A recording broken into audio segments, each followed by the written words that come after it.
నమస్తే. Welcome to our channel. ప్రస్తుతం మనతో సీనియర్ జర్నలిస్ట్ దాము బాలాజీ గారు ఉన్నారు. వారితో మాట్లాడదాం. సార్ నమస్తే సార్. నమస్తే.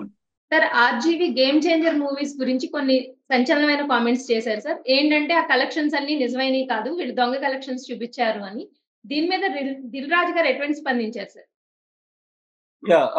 ఆర్జీవి మామూలుగా ప్రతి వివాదంలోనూ తను ఎంటర్ అయిపోయి తన పబ్లిసిటీకి వాడుకుంటాడు దాన్ని. అంటే ఆయనకి వివాదాలు చేయడం చాలా ఇష్టము. ఎప్పుడు జనం దగ్గర నానడం అంటారు కదా, జనం నోళ్ళలో. అలాగా ఆయన పబ్లిక్ దీంట్లో ఉండాలి. డిస్కోర్స్ అంటారు, పబ్లిక్ డిస్కోర్స్ లో ఆయన ఎప్పుడు ఉండాలనేది ఆయన కోరిక. ఆయనకి అది లేకపోతే నిద్ర పడతాం. అందువల్ల ప్రతిసారి కెలుకుతూ ఉంటాడు ఆయన.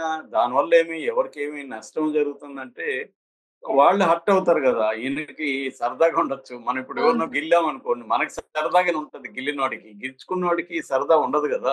నేను కామెడీగా గిల్లానరా అంటే వాడికి నొప్పి తగులుతుంది. అలాగే కామెడీ ఆర్జీవికి ఉంటది కానీ వాళ్ళకి కాదు కదా. అలాగే ఇప్పుడు ఏం జరిగిందంటే, గేమ్ చేంజర్ కి ఫస్ట్ డే 186 కోట్ల కలెక్షన్ వచ్చిందని వాళ్ళు మేకర్స్ అనౌన్స్ చేస్తారు. నిజానికి దాని మీద అందరికి కూడా విమర్శ వచ్చింది. నేను కూడా దాని మీద వీడియో చేశాను.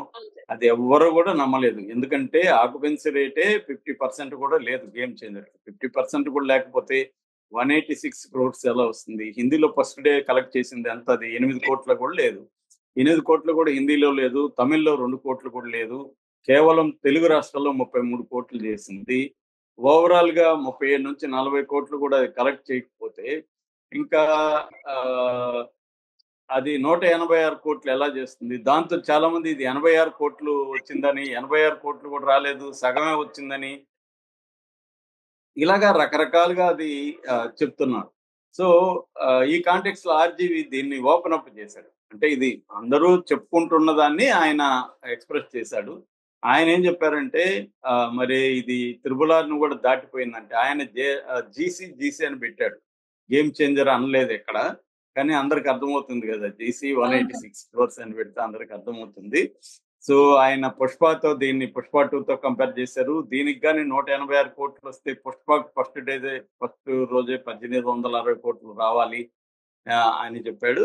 ఆయన చెప్పిన దాంట్లో తప్పైతే ఏం లేదు. ఎందుకంటే గేమ్ చేంజర్ కి 186 కోట్లు వచ్చిందని ఏ ట్రేడ్ అనలిస్ట్ కూడా చెప్పలేదు.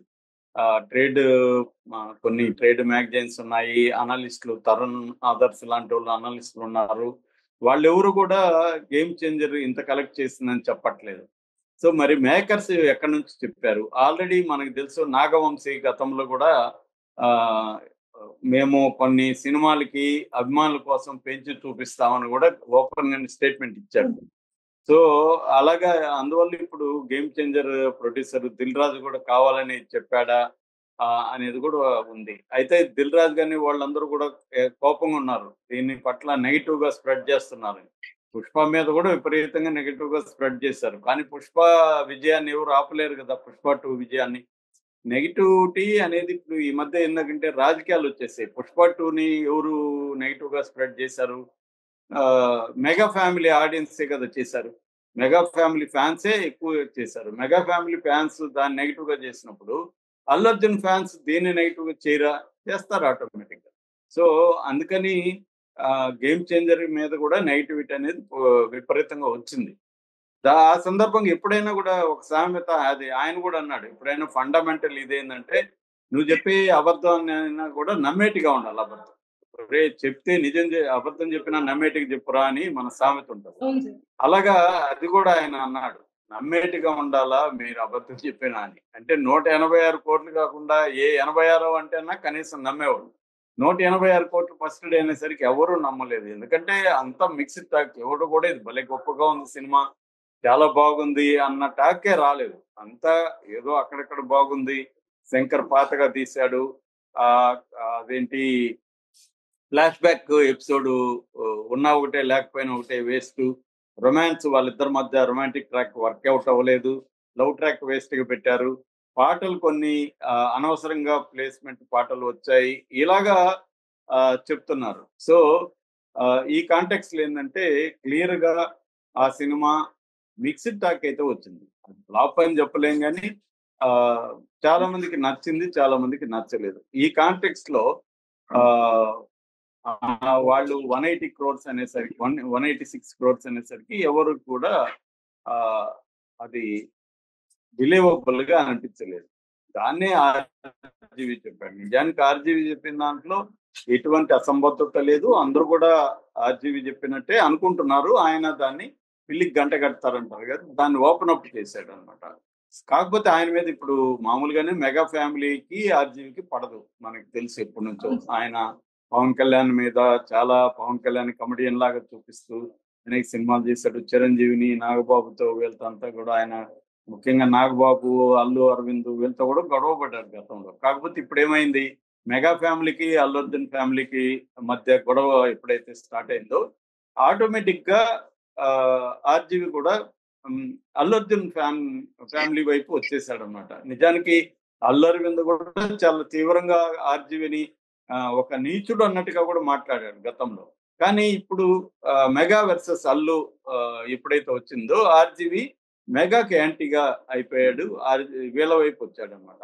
అందుకని ఈ శంకర్ రామ్ చరణ్ సినిమా చూసిన తర్వాత నాకు పుష్ప 2 టీమ్ కి, ముఖ్యంగా అల్లు అర్జున్ కి సుకుమార్ కాళ్ళ మీద పడాలనిపించిందని కూడా ఆయన రాసుకున్నాడు. అంటే కంపారిజన్ చేయడం మొదలు పెట్టాడు కావాలని. ఆయనకి తెలుసు వీళ్ళిద్దరు ఫ్యామిలీ మధ్య గొడవలు ఉన్నాయని చెప్పి పుష్ప 2కి, నిజానికి పుష్ప 2ని దీన్ని కంపారిజన్ చేయలేము, కానీ ఆయన చేసి పుష్ప 2 గొప్ప సినిమా, ఇది గేమ్ చేంజర్ కంటే అనేది చెప్పాడు. నిజానికి ఎవరైనా కూడా మనం కూడా రివ్యూలో మనకి ఏది నచ్చిందో ఏది నచ్చదో చెప్తాము. అట్లాగా ఆర్జీవికి అన్ని రైట్స్ ఉన్నాయి. ఆయన ఒక పబ్లిక్ ప్లాట్ఫామ్ లో ఒక వర్క్ వచ్చిన తర్వాత అది నీకు నచ్చిందా లేదా, అది బాగుందా లేదా అని చెప్పే హక్కు ఎవరికైనా ఉంటది. కాకపోతే ఆర్జీవి వెనక ఏంటంటే ఒక చిన్న సెటైరికల్ వ్యవహారం ఉంటది. ఆయన దాన్ని చిన్న నారదుడు అంటారు గతంలో, అలాగే గొడవ పెట్టే దాంట్లో ఒక అగ్గిపుల్ల గీసేస్తూ ఉంటాడు. అదే ఆయన ఫన్ అనమాట. ఆయన ఏమి సీరియస్ గా వేడి, కానీ వన్ని చేసినా కూడా దెబ్బ తగిలే వాడికి తగులుతుంది కాబట్టి అందుకనే ఆయన మీద గతంలో కూడా కేసులు పెట్టినప్పుడు కూడా చెప్పాను, ఆయన సరదాగా కామెడీకి చేయొచ్చు, కానీ అది కొంతమందికి నొప్పి కలిగించేటప్పుడు మానుకోవాల్సిన అవసరం లేదు. నేను నొప్పి కలిగిస్తూనే ఉంటానంటే అవతల వాళ్ళు గమ్మునుండరు, లీగల్ గా యాక్షన్ తీసుకుంటారు. దానికి ఆయనకు కూడా అవన్నీ తెలుసు. ఆయన కూడా లీగల్ గా యాక్షన్ తీసుకున్నా కూడా ఫేస్ చేయడానికి అయితే రెడీగానే ఉంటాడు. ఆయనకి అడ్వకేట్లు ఉన్నారు, ఆయన కోర్టుకి వెళ్ళగలడు. ఆయనకి లా తను తెలుసుకోవడం పెద్ద విషయం కాదు. తను చాలా మంది లాయర్లు ఫ్రెండ్స్ ఉంటారు. సో అలాగా దీని మీద ఇప్పుడు దిల్ రాజు వాళ్ళు కూడా కేసు పెడతాము అన్నట్టుగా ఉన్నారు. ఎందుకంటే ఇప్పుడు దిల్ రాజుని దగ్గరగా ఉన్న రేవంత్ రెడ్డి ప్రభుత్వం ఇక్కడ ఉంది. అక్కడ కూడా మెగా ఫ్యామిలీకి దగ్గరగా ఉన్న పవన్ కళ్యాణ్ డిప్యూటీ సీఎం గా ఉన్న ప్రభుత్వం ఉంది. పవన్ కళ్యాణ్ ఏం చెప్పినా కూడా చంద్రబాబు నో చెప్పే పరిస్థితి లేదు. కాబట్టి ఆర్జీవి మీద ఆల్రెడీ ఒక ఫైబర్ నెట్ కేసు అయితే ఉంది. ఆ ఫైబర్ నెట్ కేసుని ఏమన్నా ముందుకు తీసుకెళ్తారా, దీనివల్ల ఆర్జీవిని అరెస్ట్ చేయడానికి ట్రై చేస్తారా, ఆర్జీవి తెలిసి కూడా ఇలా ఎందుకు చేస్తున్నా అంటే నిప్పుతో తలగిపోవడం అంటే కొరివితో తలగిపోతున్నారు, అలాగా ఆర్జీవి చేస్తున్నాడా లేదు ఆయన క్యాల్కులేటెడ్ గానే ఉన్నాడా అనేది చూడాలి. Right sir, thank you sir.